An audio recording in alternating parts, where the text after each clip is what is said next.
তো তবে একাদশী প্রসঙ্গে আরেকটা ছোট্ট ভিডিও আমি এখন আপনাদেরকে দিচ্ছি। সেটা হচ্ছে কীভাবে আমরা পাপ করছি।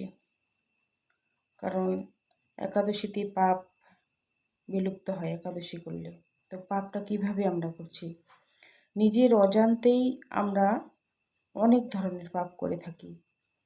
যে ঘুম থেকে উঠে যখন মাটিতে পা ফেললাম, সেখানে একটা পিঁপড়ে ছিল, আমার পদপিষ্ট হয়ে সেই পিঁপড়েটি মারা গেল, সেটাও পাপ হয়ে গেল। তারপরে রান্না করতে গিয়ে একটা ওভেনের মধ্যে আরশোলা ছিল, সেই ওভেন ধরাতে গিয়ে আরশোলাটি মারা গেল, সেটাও পাপ হয়ে গেল। তারপরে আমাদের কথাবার্তার মধ্য দিয়েও আমাদের পাপ হয়।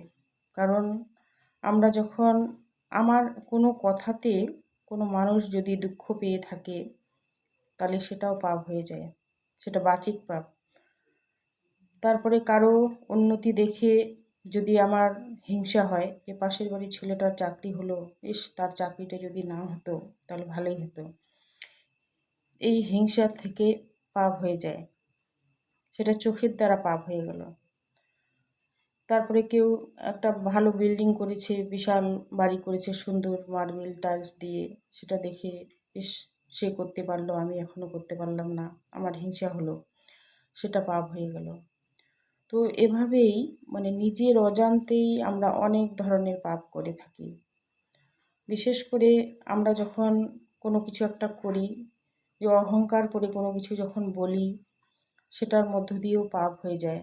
বা কাউকে কিছু দান করলে সেটা 5 জনকে না বলে বেড়ালে হয়তো ভালো লাগে না। তো এটা সেই দানের কোনো মাহাত্ম্যই থাকে না। যে দানটা করলাম, আমি অমুক জায়গায় এত টাকা দিলাম, এইভাবেই যে বলা, এই বলাতে কোনো লাভ তো নেই, বরং উল্টো ক্ষতি, সেটা পাপ হয়ে যায়। তো এইভাবে নিজের অজান্তেই অনেক ধরনের পাপ আমরা দৈনিক করতে থাকি। তো আমরা যদি একাদশী ব্রত না করি, তাহলে এইভাবে পাপগুলো আমাদের সঞ্চিত হতে থাকে। তো এদিকে একাদশী করব, একাদশী করলে আমাদের পাপগুলো কিছুটা হলেও লাঘব হয়ে যায়।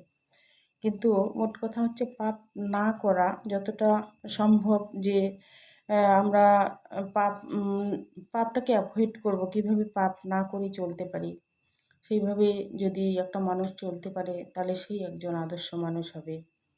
রাধে রাধে, ভালো থাকবেন, সুস্থ থাকবেন।